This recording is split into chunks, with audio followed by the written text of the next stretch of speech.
Tendance, mon ami. Chaque soir en ouverture de Smart Bourse, nous retrouvons Pauline Gratel qui vous apporte les infos clés du jour sur les marchés. Bonsoir Pauline. Bonsoir. On commence non pas avec les marchés actions, mais les marchés obligataires. C'est là où beaucoup de choses se passent aujourd'hui notamment. Oui, les rendements s'envolent avec un 10 ans américain qui se tend de 10 points de base et qui est désormais sur le seuil de 4,40%.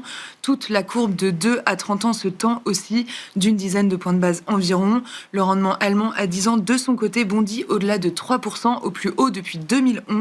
Tous les autres rendements européens bondissent également de minimum 10 points de base. Les rendements français et grecs à 10 ans atteignent des sommets annuels. Le rendement britannique à 10 ans prend 15 points de base au-delà de 5%.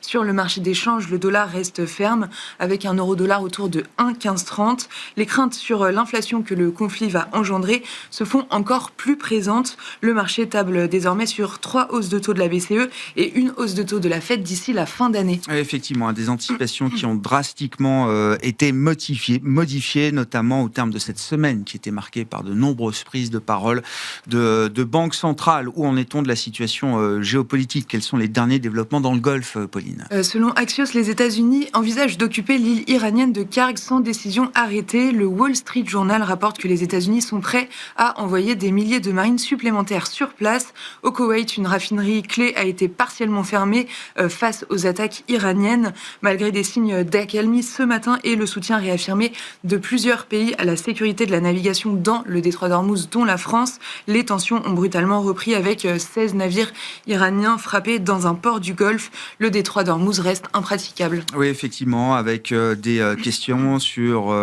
la continuité de l'approvisionnement ou non dans certaines zones. Les émergents subissent déjà certaines pénuries et puis on voit certains barils de pétrole cotés à Oman ou au Dubaï qui sont déjà bien au-delà des prix qu'on peut observer sur nos marchés en Europe ou aux États-Unis. Je crois que j'ai vu que le brut de Oman, coté à Oman, s'envolait à $170 le baril. Qu'en est-il sur nos marchés quand on parle du pétrole, Pauline? Après 2 séances hyper volatiles, les prix de l'énergie tentent de se stabiliser. Pour rappel, les prix s'étaient envolés hier. Le gaz européen bondissait de 35% et le Brent grimpait de 10%. Aujourd'hui, le baril de Brent se traite autour de $110 et le gaz naturel se stabilise. D'ailleurs, en France, la présidente de la Commission de régulation de l'énergie évoque une possible hausse de 15% des factures de gaz dès le mois de mai. Du côté des indices actions, on peut noter une forme de résilience. On aura l'occasion d'en discuter dans un instant avec les 3 sorciers de Smart Bourse, mais le sens du moment reste quand même bien le sens de la baisse aujourd'hui encore, Pauline. Oui, les indices européens évoluaient en hausse ce matin avant que la tendance ne s'inverse totalement.